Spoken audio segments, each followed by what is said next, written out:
Selamat malam, Assalamualaikum warahmatullahi wabarakatuh. Waalaikumsalam warahmatullahi wabarakatuh. Untuk sahabat Satsuroik semuanya, malam ini kembali kita akan membacakan cerita mistis. Ini tapi bukan email ya. Ini Kang Mas Panembahan. dari DM Facebook.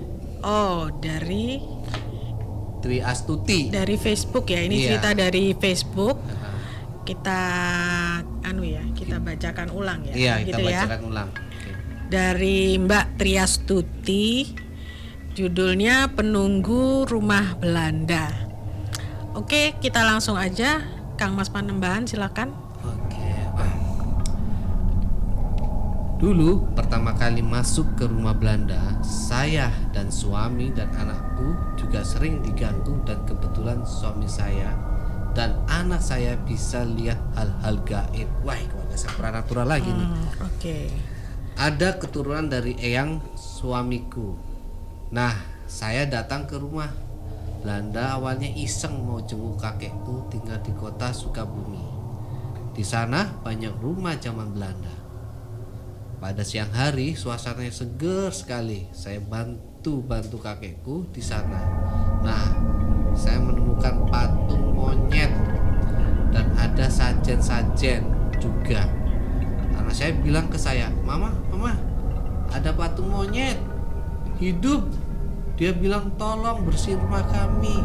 Saya tidak suka ada yang jorok. Nah, saya bersihinlah karena saya orangnya nggak mau jorokan, apalagi berantakan seperti itu. Habis selesai bersih-bersih, saya nyapu di halaman belakang. Hawanya kok singup ya? Karena ada pohon nangka dan sumur tua. Airnya nggak pernah kering sama sekali dan bersih. Dan di belakang itu ada kali kecil. Kata suami saya bilang, Mah, aku mau naik pohon nangka dulu ya, karena nangkanya udah mateng dan harum. Terus saya bilang ke suami, iya hati-hati ya Pak, soalnya di pohon nangka itu ada penghuninya, yaitu Mak Kunti, mukanya hancur. Aduh. Terus pada sore hari kakekku tiba-tiba datang bilang ke saya, Dok, itu nangka siapa yang kamu ambil? Terus aku jawab, suamiku. Terus apa nih? Kakek kamu udah kakeknya tanya, kakek tanya lagi, tanya balik ya. Iya, baik. Kamu udah izin sama penghuni sini? Terus kata suami bilang, udah kakek tenang aja. Tapi suami malah kencing di pohon nangka itu pada jam 4:30 sore. Nah, mulai itu hawa rumah sangat berbeda. Mulailah patung-patung tersebut bergerak. Anakku malah deketin karena ingin ngobrol cerita tentang masa lalu rumah Belanda tersebut. Wah, sananya pemberani. Ini kok pada saling ini ya, saling mengerti satu sama lain. Iya nih. Tapi kenapa suaminya juga kencing di pohon? Udah tahu itu ada penghuninya. Aduh, ini menantang ini namanya Pak Suami. Keren. Oke, lanjut ya. Oke. Kebetulan di belakang rumah Belanda ini ada kuburan. Ada beberapa titik.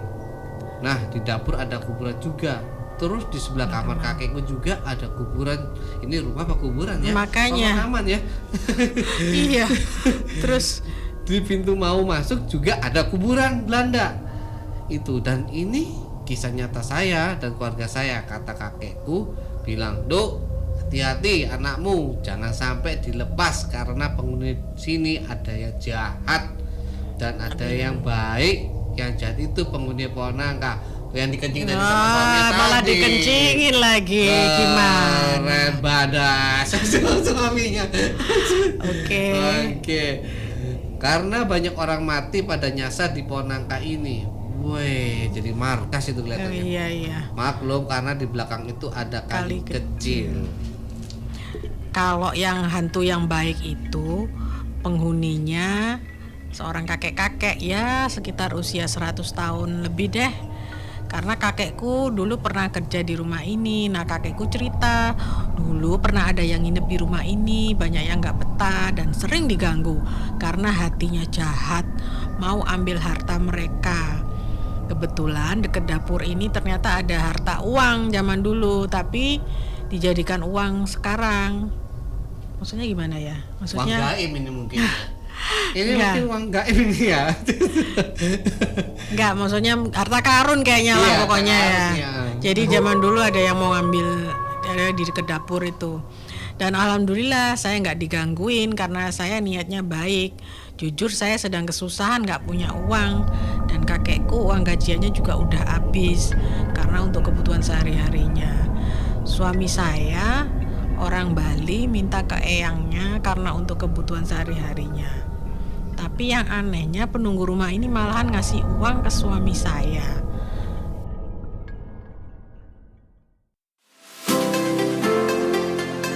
Hai, udah tahu belum di Surabaya ada kuliner ayam goreng hits yang rasanya endol banget. Kalian bisa nih kunjungi gerainya ya di Max Building lantai 1, Jalan Pregolan nomor 1 sampai 5, Surabaya. Atau kalian lagi mager aja nih di rumah karena khawatir untuk pergi kemana-mana. Gak masalah, tinggal order aja di nomor WhatsApp 0878 549 25935. Beres deh. So, buruan ya pada nyobain, gak bakal nyesel. Jangan lupa juga ya pantengin di Instagram @ayamgorengkarawaci Surabaya. Ayam goreng Karawaci, jagonya ayam.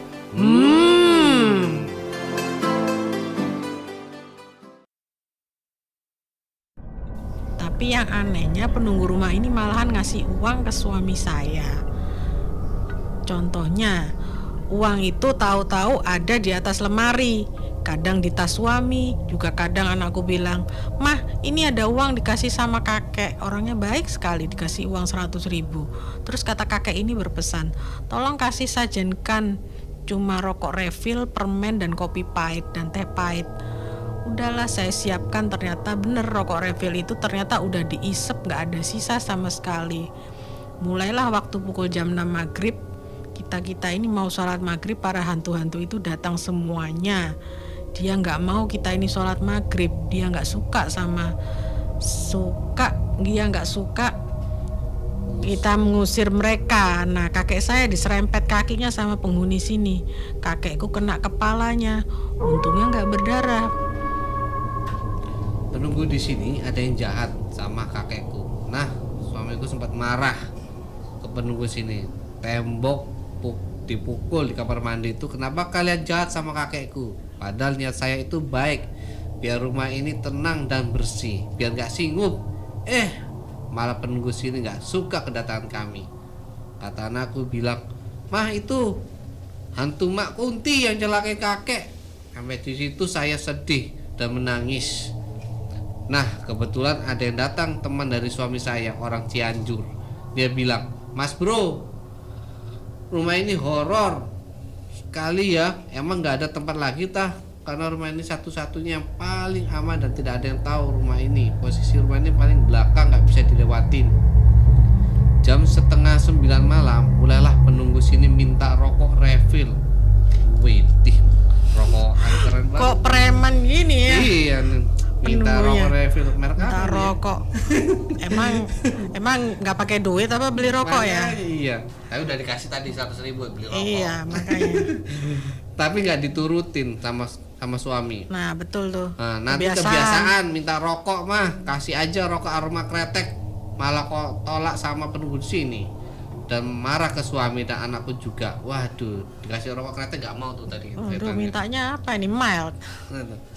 Marah-marah dia, marah ke suami dan anakku juga, kena dihajar habis-habisan, mulai sakit, ada kemungkinan 1 bulanan Waduh. lebih. Wah kasihan juga ya.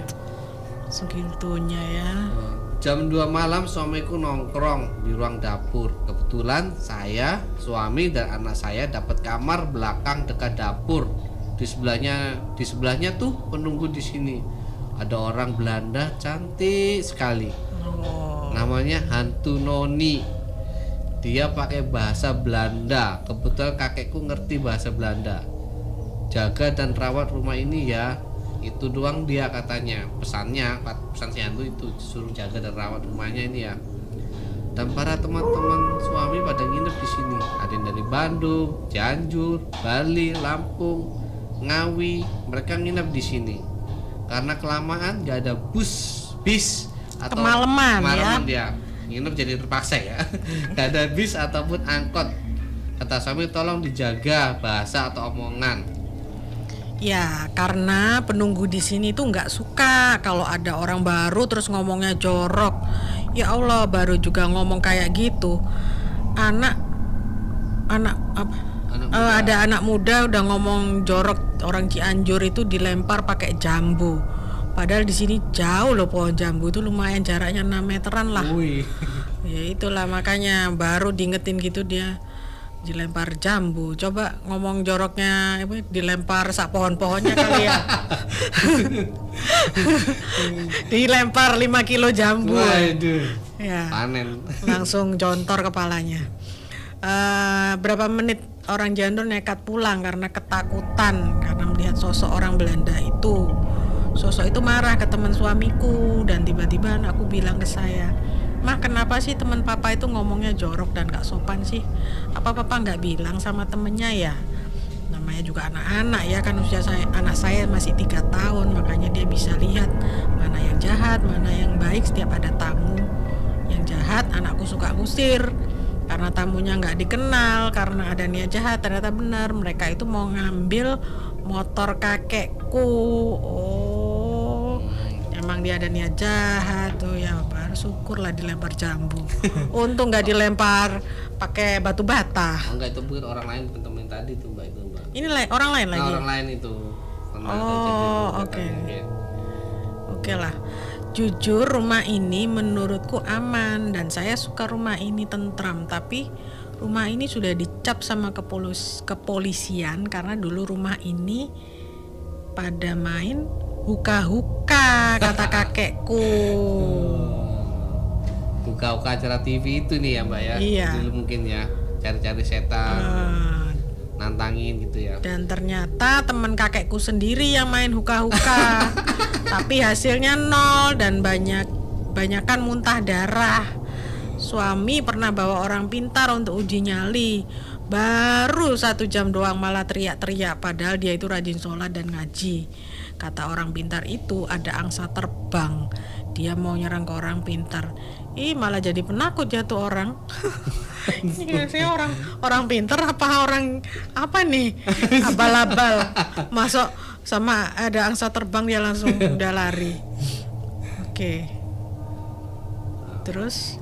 Dan saya pernah ditinggal sama suami dan anak dan kakekku juga. Saya sendirian di rumah. Semua ruangan saya buka semuanya, terkecuali kamar kakekku. Saya tidak berani karena tanpa izin dari kakek. Ya udah, saya langsung tak mandi. Itu waktu sore jam 5-an. Kalau nggak salah, tiba-tiba suamiku telepon, "Mah, di rumah sendirian ya?" "Apa suruh tukang ojek jemput mama," kataku. Jawab, "Nggak usah pak, karena saya juga lagi ada teman mau datang." "Oh iya, oh ya udah." Papa udah telepon ya, teleponnya. Ternyata temanku nggak jadi datang. Karena ketakutan lihat rumah Belanda itu, mulailah goyang seperti gelas dan rak piring dan serta sendok dan piring juga. Udah beberapa kali rumah ini mau dijual, tapi gak jadi karena lihat sosok pocong dan kunti. Lengkap banget ini. Iya. Kunti ya tadi. Kata orang-orang itu malahan ada yang bilang pernah kerja di sini malah sering diganggu ada suara kayak orang pesta dan lampu sering mati. Kata pembantunya baru juga kerja sehari udah nyerah. Tapi alhamdulillah sekarang rumahnya udah dicat dan udah bersih, udah terang semuanya. Oke. Jadi cukup padat juga ya ini ceritanya. Ini keluarga supranatural Mbak Triastuti ini ya. Mbak Triastuti ini ya, suaminya bisa ngeliat, Anaknya bisa ngeliat, dia sendiri juga bisa. lihat, gitu ya. Terus yang lebih kompleks lagi di rumah ini kok bener-bener banyak banget ini ya makhluknya ya. Iya. Kayaknya kalau dikumpulin ini bisa jadi Satu warga itu ya, satu desa itu ya. Satu desa. Ini dari zaman Belanda apa jadi zaman sampai zaman sekarang kali ya, mungkin udah kumpul jadi satu kayaknya. Iya. Depan Mulai kuburan, ada belakang kuburan. noni Belanda ada, mau cari kuntilanak ada, cari pocong ada, tinggal pilih di sini kalau mau uji nyali. Ada harta karunnya juga tadi katanya. Ada ya. angsa juga. Ada angsa terbang. Waduh, banyak macam-macam nih, lengkap kayaknya rumah Iya. ini ya. Ya, terima kasih Mbak Triastuti Oke. atas kiriman ceritanya. Keren dari banget Facebook ceritanya ya. dari Facebook. Oke, Mbak Triastuti.